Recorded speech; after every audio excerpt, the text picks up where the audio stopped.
최소한 자기가 어른이라는 걸 아는 것부터 시작해야 돼요. 20, 30, 40 세대들 많이 만나는데 정말 깜짝깜짝 놀라요. 본인들이 어리다고 생각해요. 제정신이 아닌 거예요. 누가 어립니까? 20, 30, 40으로 살아간다는 건 이미 어른으로 충분한 성인으로 살아간다는 거예요. 본인이 어리다 생각하니까 어리광을 부리는 거예요. 어리광은 연인들끼리 부리는 겁니다. 부부들끼리나 부르는 거예요. 그러나 우리가 인생을 살아가며 어른이 되고 성인이 된다는 건 사회적 관계 속에서 나를 객관적으로 보는 힘을 가져야 된다, 이렇게 얘기할 수 있을 텐데, 흔히 이걸 우리가 메타인지다 이렇게 부르지만, 사실 메타인지라고 하는 말은 이거보다는 더 폭넓게 해석이 돼야 될 거라고 저는 생각을 해요. 자기가 더 이상 애가 아니라는 거. 요새는 피자도 노멀 피자라는 게 있더구만요. 이제는 어제 no more baby, no more, 우린 더 이상 아이가 아니고요. 청소년도 아니에요. 이미 청년이라는 것 말 자체가 이미 다 성장해서 성숙한, 그러나 그 가운데도 푸름이 있는 그 연령대가 우리가 청년이라고 하는 건데, 옛날 같으면 벌써 중년이라고 불렀을 그 40대도 스스로를 청년이라 말하니까 오케이, 좋아요. 그러나 적어도 우리는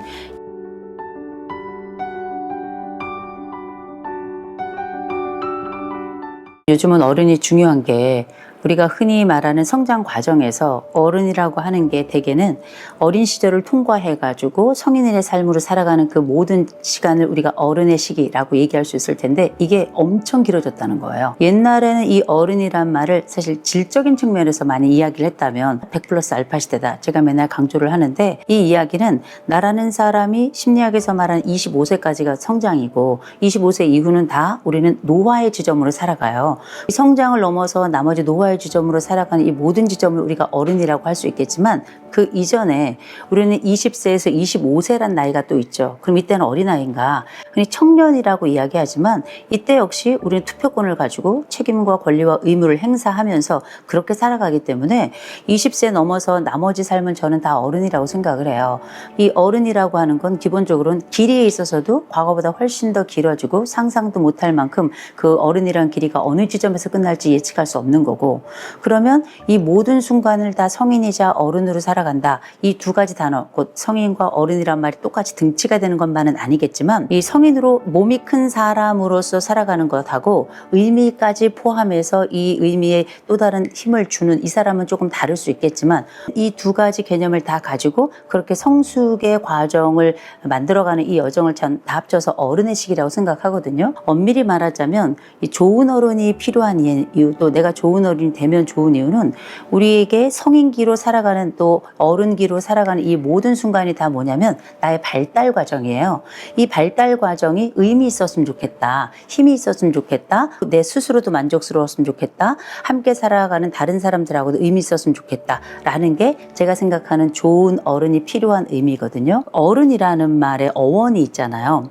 어른이라는 말 자체가 다 성장해서 짝을 짓는 그 여정을 우리가 어르다라는 말을 쓰는데, 그래서 옛날에는 어른은 어떻게 어른이냐면 상투를 틀어야, 쪽을 지어야, 다시 말해서 결혼을 해야 완성체로서 어른이 된다라고 생각을 했었는데, 지금이야 뭐 혼인 연령이 뒤로 밀리고 또 우리가 결혼은 뭐 선택의 여지에 들어가 있고, 이 사회가 결혼만이 답이라고 얘기하는 세상은 아니지만, 적어도 우리가 짝을 짓는다는 것, 또 결혼을 한다는 것, 또 다른 사람과 혼인을 한다는 건 다른 사람을 책임질 준비가 돼 있고 또 책임을 지겠다라고 하는 일종의 선언 같은 거기 때문에, 자기 자신을 넘어서 또 다른 사람을 품고 책임지고, 독립이라고 하는 여지가 혼자만의 생존이 아니라 타인과 함께 더불어 나는 오랜 세월에 내 삶을 만들어 가겠다는 일련의 아주 굉장히 중요한 하나의 약조 같은, 약속 같은 거거든요. 이 어른이란 말은 반드시 우리가 원래 어원이 가지고 있는 짝을 짓는다는 의미는 아닐지 모르겠지만,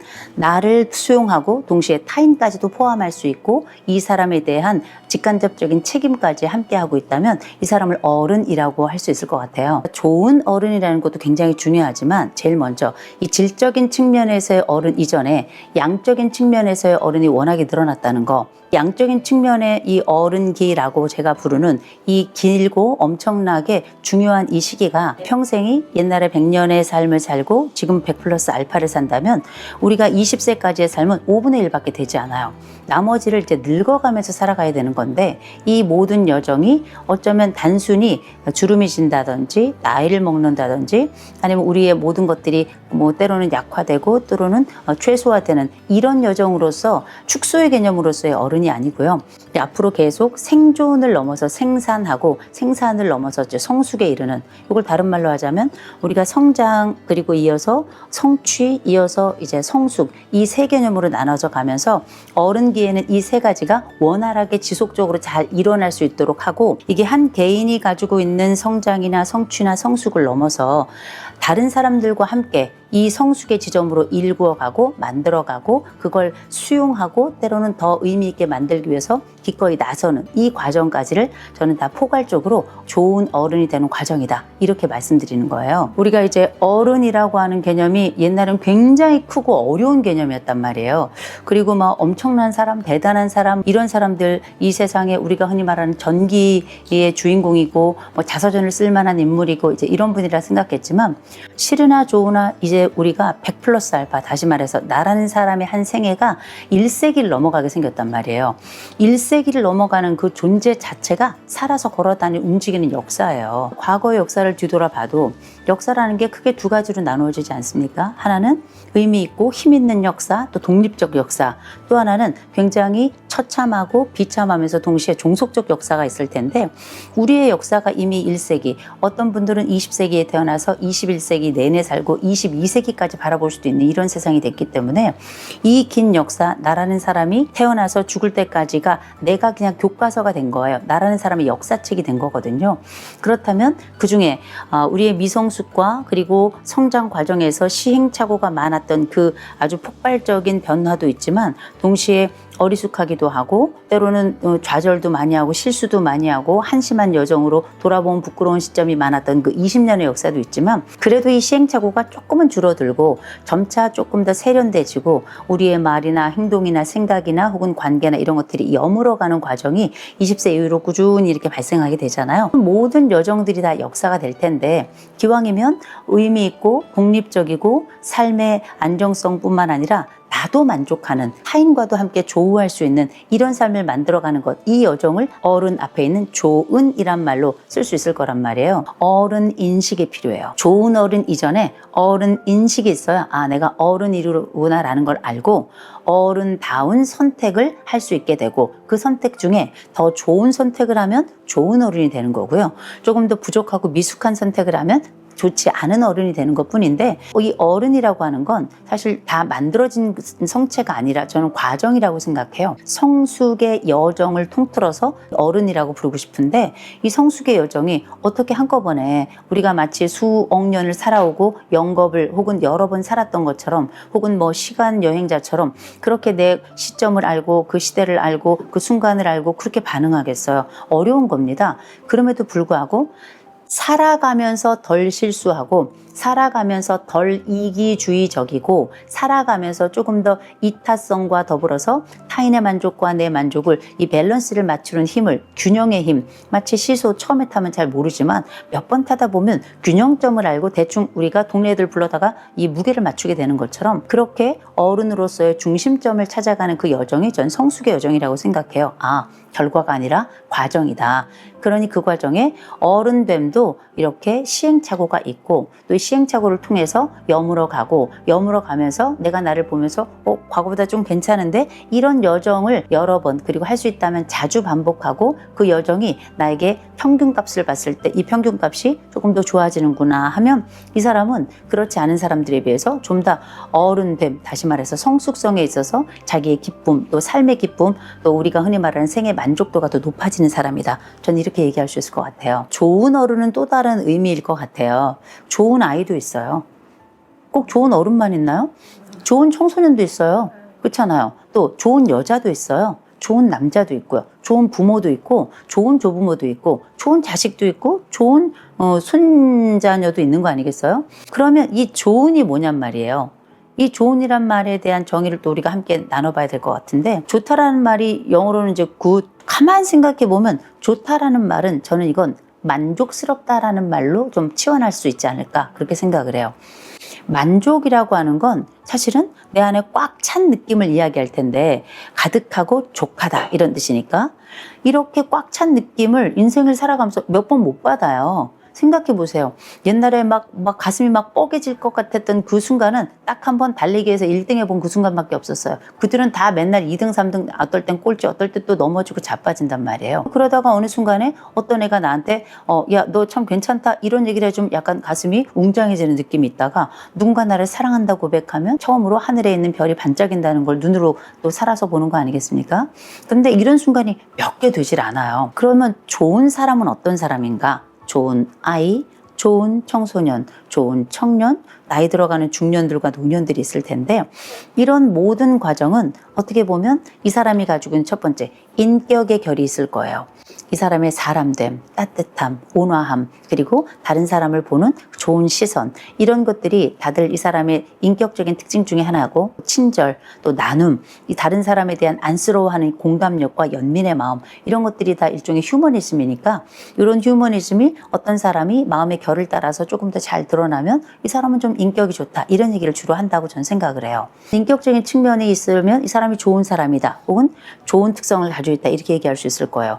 두 번째로는 이 사람이 보여주는 결과, 열매, 최종적인 그 생산물을 통해서 좋았다라고 얘기할 수 있을 거예요. 인사를 잘해서 예의 바른 사람, 때로는 성적을 열심히 공부해서 성적이 좋아서 좋은 결과를 낸 사람, 어떤 사람은 다 가족들과 함께 있을 동안에 이 가족에 의해서 의미 있는 역할들을 해서 이 사람이 가족원으로서 하나의 아주 중요한 역할을 담당하고 있다. 이런 것들은 다 조언에 들어가고 이건 일종의 행동을 통해서나 성취를 통해서나 관계를 통해서나 이 사람에 대한 전반적인 열매, 결과 그리고 성취 이 이야기에 해당이 될 거예요.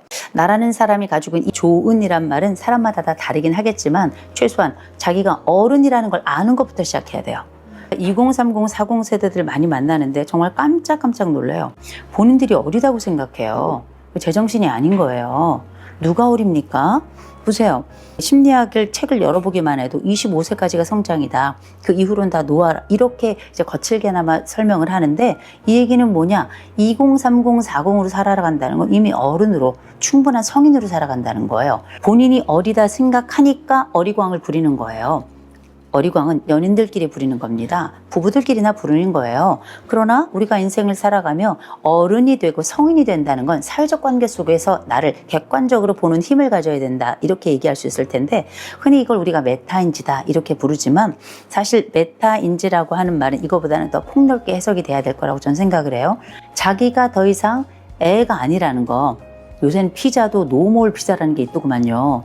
이제는 어제 no more baby, no more 우린 더 이상 아이가 아니고요. 더 이상 아기도 아니고 이제는 더 이상 청소년도 아니에요. 이미 청년이라는 것 말 자체가 이미 다 성장해서 성숙한 그러나 그 가운데도 푸름이 있는 그 연령대가 우리가 청년이라고 하는 건데 옛날 같으면 벌써 중년이라고 불렀을 그 40대도 스스로를 청년이라 말하니까 오케이 좋아요. 그러나 적어도 우리는 20이건 30이건 40이건 지금 우리 인생이 길어졌다 그래서 더 나이가 많은 분들이 우리를 20, 30, 40 세대들을 어리다 아유 아직 애기네 정말 애기는 따로 있다는 걸 말씀드리고 본인들이 응애 우는 베이비가 아니기 때문에 본인 스스로가 내가 이미 청년이고 이미 어른이고 성인이라는 인식이 있어야 어른의 말을 해요. 어른의 행동을 하고 어른의 시선을 가지고 기꺼이 내가 선택해서 내 격에 맞고 내 품에 맞는 선택을 하게 되는 거잖아요.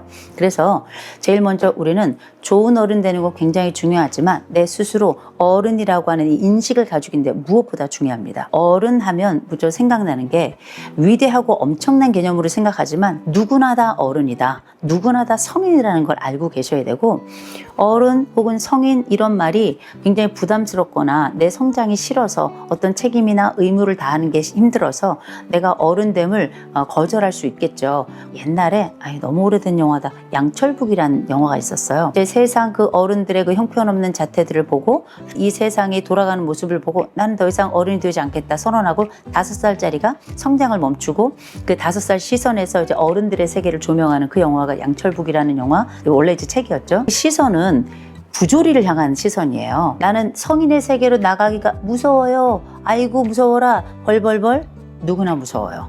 우리가 농담 삼아 이 세상이 이불 밖은 위험해라고 얘기하지만 실제 바깥에 나가서 내가 단독으로 어떤 걸 책임지고 어떤 걸 해내야 되고 그 모든 책임을 최종적으로 내가 져야 된다는 게 수월한 일도 아니고 쉬운 일도 아니고 생각해보면 되게 무서운 일이기도 해요. 그러나 어쨌든 우리는 펭귄처럼 살아가는 거예요. 누군가의 알로 태어나서 누군가의 품속에 있다가 나중에는 그 높은 언덕에서 다른 내 또래와 비슷한 애들이 우르르 모여갈 때 내가 뛰어내리고 싶어서 뛰어내리는 게 아니라 뒤에가 밀어가지고 어쩔 수 없이 그렇게 떨어지지만 그 첫 번째 나는 그 여정은 누가 밀었던 어쨌든 나만의 첫 번째 비행이 돼야 되는 거거든요. 한 펭귄이 떨어지고 나면 이어서 다른 펭귄들도 아 원래 이렇게 해야 되는 건가 보다 하고 줄줄이 따라서 떨어져서 그 첫 번째 유형, 그 헤엄을 시작하는 그 장면들을 우리가 많이 알고 있을 텐데 밀려서 어른이 되었건 아니면 다른 사람들이 하는 걸 보고 어른이 되었건 아니면 자발적으로 내가 어른이라는 경험을 스스로 결정해서 발견해서 그걸 하게 되었든지 간에 싫어도 좋아도 이미 우린 어른으로서 사회적 역할을 해야 되는 나이가 됐다는 걸 알고 있어야 된다는 거죠.